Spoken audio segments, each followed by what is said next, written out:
Hey, the lighting is super off because it's all backlit and everything, and it's everything I shouldn't be doing when you're videoing. But I am going to be overlaying this, so to be honest, you won't notice because you won't see too much of this side of things. But I just wanted to talk. Basically, I've got a whole bunch of clips of me at university and me studying and getting a whole bunch of work done. But I just wanted to have a chat about being a student and not just, here's me getting everything on and being super productive and everything, but just like the real life of being a student and the fact that I haven't studied for 2 years and yet all of a sudden I'm coming back to this thinking I'm all confident and everything's going to be great, and literally within like the first week everything that I felt during my masters has just come back. So I thought we could chat about it. And at the same time, I'm going to make chocolate chip cookies because if you saw my apartment tour, we don't have an oven. We just have a microwave grill, and we found out that we can cook cookies with it. We can bake cookies with it because it's got like a microwave grill function. It kind of acts a little bit like an oven. So I'm going to do that, and we're just going to chat. I have got this recipe off Pinterest. It's a website called Live Well, Bake Often. I've got like a board called Tried and True. It's just stuff that, because I save a lot of recipes on Pinterest and I swear half the time you got to use them and they don't actually work. So I've just found this recipe when I was back in New Zealand and I used it all the time for cookies. It's not very hard chocolate chip cookies. They're very, very chewy.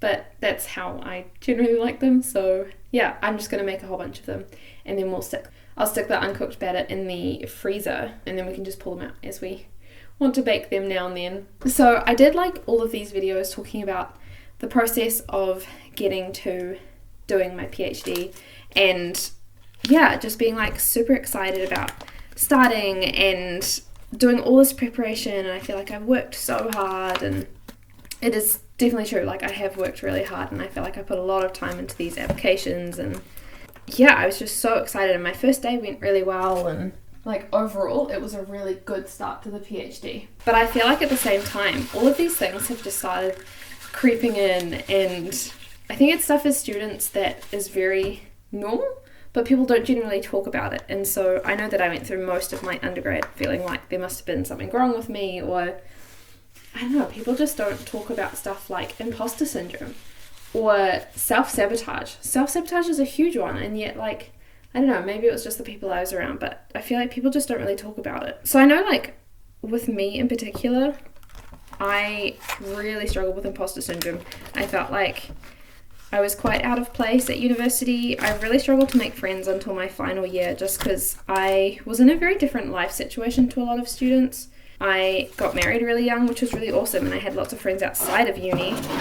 But actually at university, I felt like I didn't really have anyone that I connected with until my final year, where I met my group of friends in history, and they were just they really, really changed my university experience. And I guess as well, I was working for all of my university experience. I basically had bills to pay and rent to pay and expenses, and I couldn't just live a typical student life that I've seen a lot on the internet, and a lot of other people who went into halls of residence or were able to be, I don't want to say bankrolled because that makes it sound really bad, but bankrolled by their parents, or were able to put everything on student loan. I wasn't in that situation, and so I was working between 20 hours most of the time, 15 hours depending on the semester, but between 15 and 25 hours.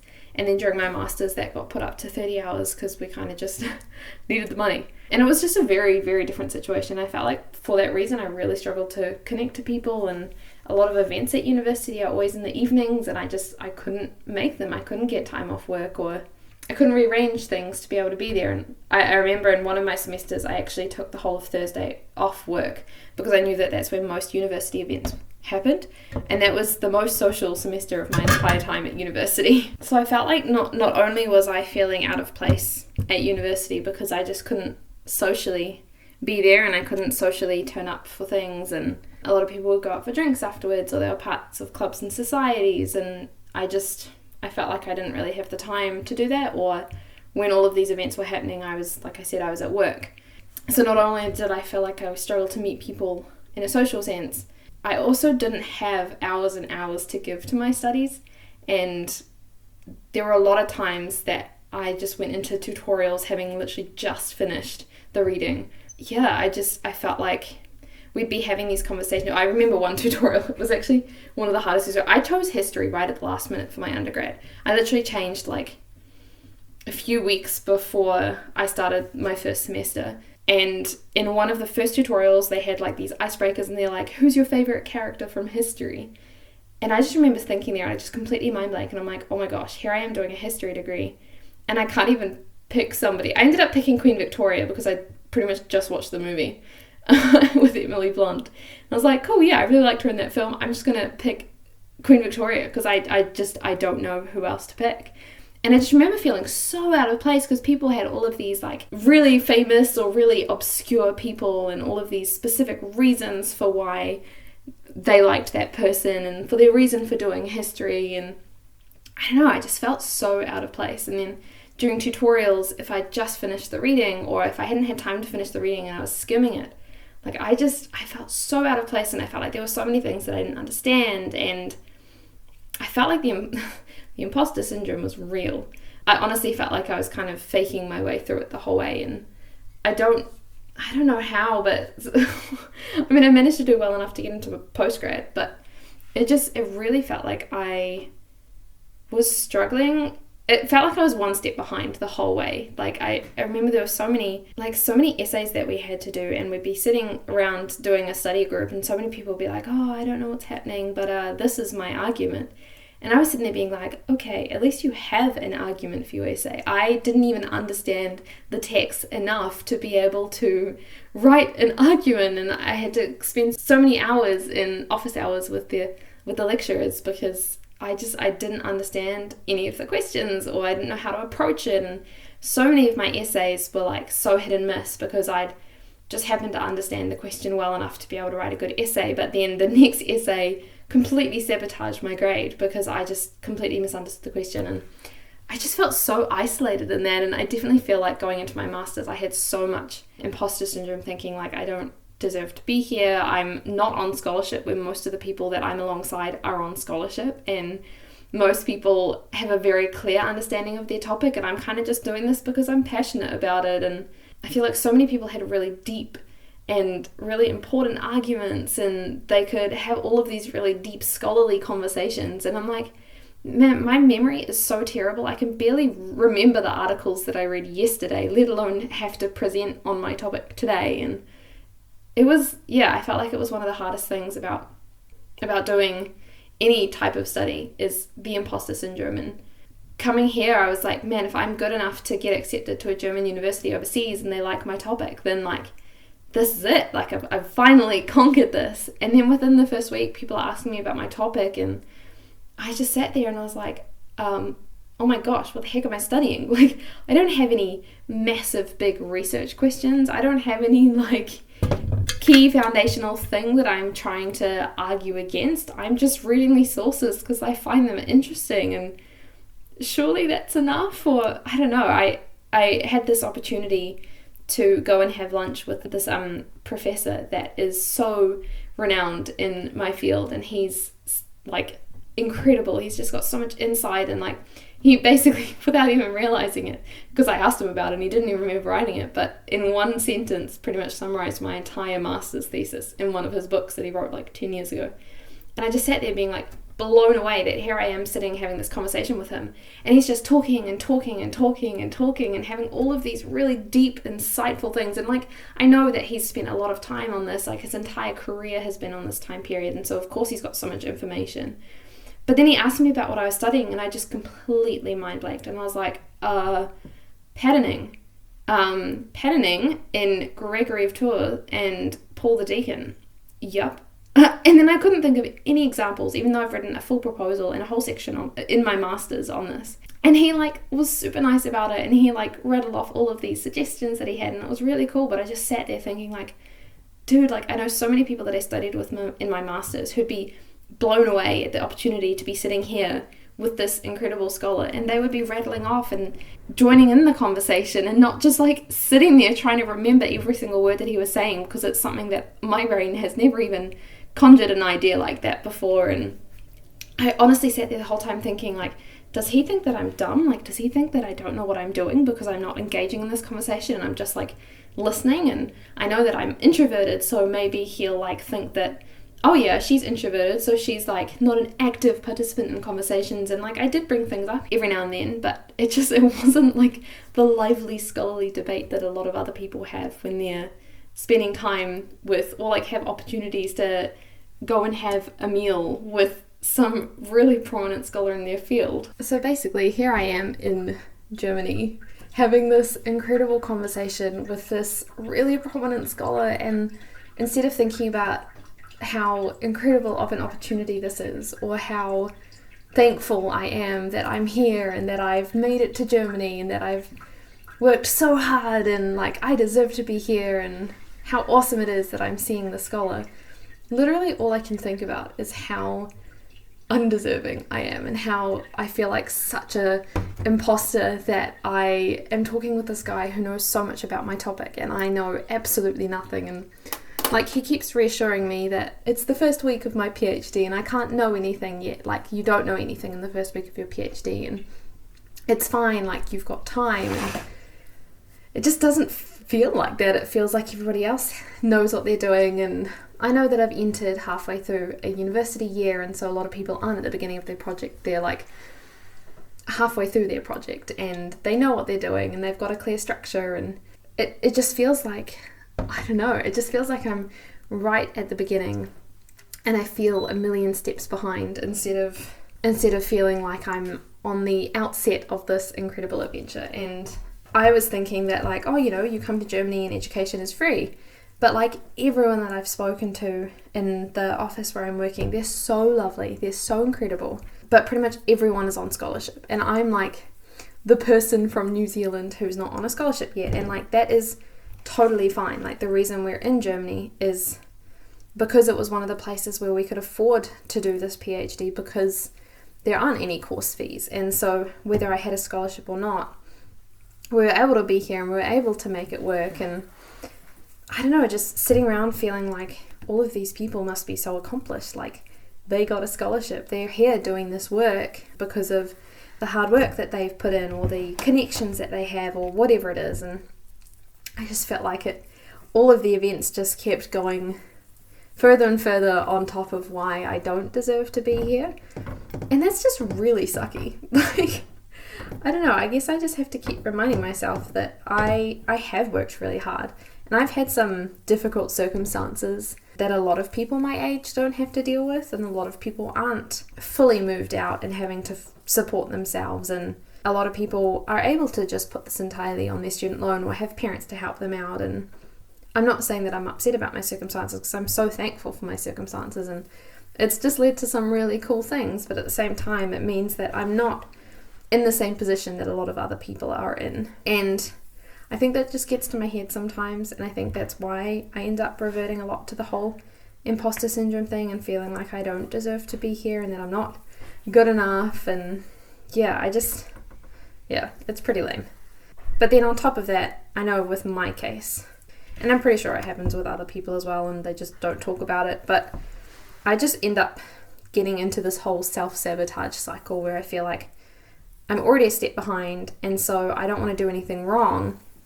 And so if I do fall behind, or I do something that's not what I think is the most optimum way of doing it, or if I go down a tangent of reading a whole bunch of articles that don't end up being as effective as I hoped they'd be, I then feel like, oh my gosh, like I've just screwed everything up. I just need to stop.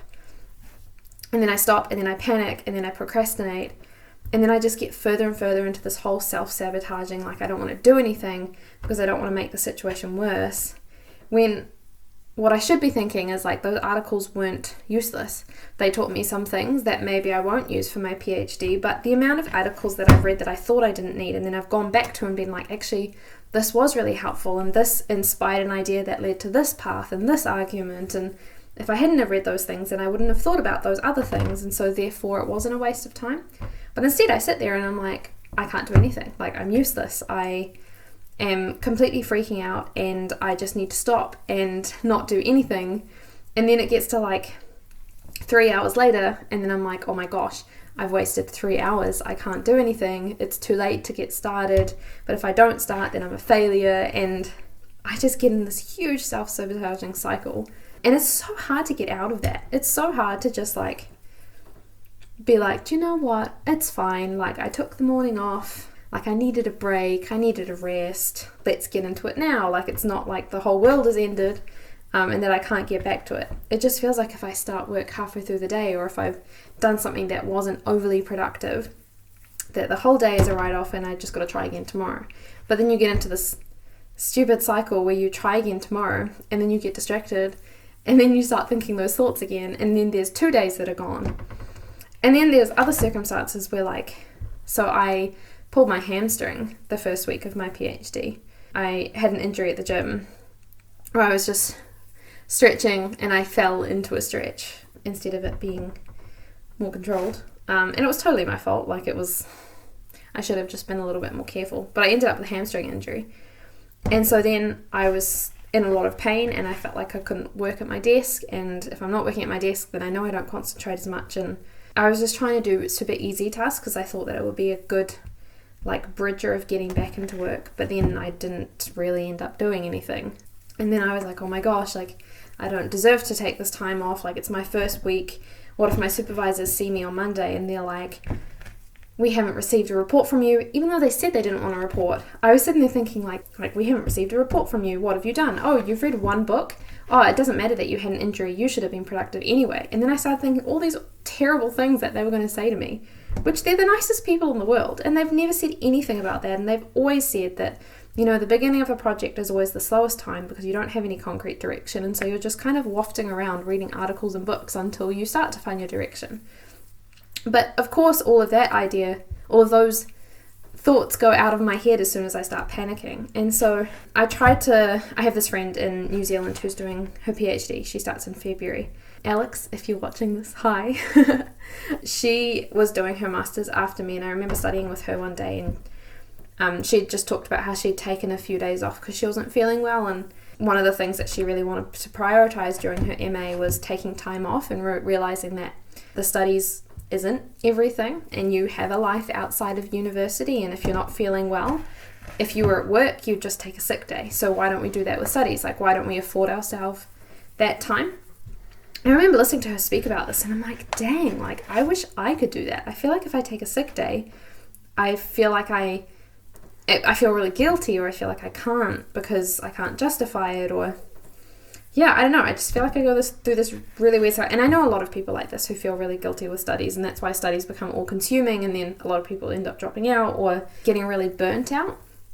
And so I was like, cool, for my PhD, I'm going to strive to be like Alex, and I'm going to take some time off. So here I was feeling really guilty about having this hamstring injury in the first week of my PhD, and I decided, do you know what? I don't care. It's the first week of my PhD. I'm going to award myself some time off. Not even award. I'm going to take some time off because I'm either going to sit here fighting it, or I can just let my body rest and come back feeling so much more productive. And so I did that. And to be honest, I felt great. Like, I felt like I had some really good rest time, and like I was sore. My leg was still sore. But mentally, I felt ready to start my studies again. But then I sat down to start my studies and I was like, oh my gosh, I've lost so much time. Like, I did my weekly report, which I videoed, and I just sat there and I was like, I have nothing to say. I've done nothing. Like, I've achieved nothing. I've started reading 2 articles. Whoop-de-doo. I should have done more than that. And then I started thinking of all the plans that I had, like all the things that I wanted to finish in my first week of my studies, and I hadn't done that. And then I just started to spiral again. I was like, wow, why is it that even when I award myself some time off, or allow myself to have some time off, because I'm genuinely sick, and if this was my 9 to 5, I would have taken time off.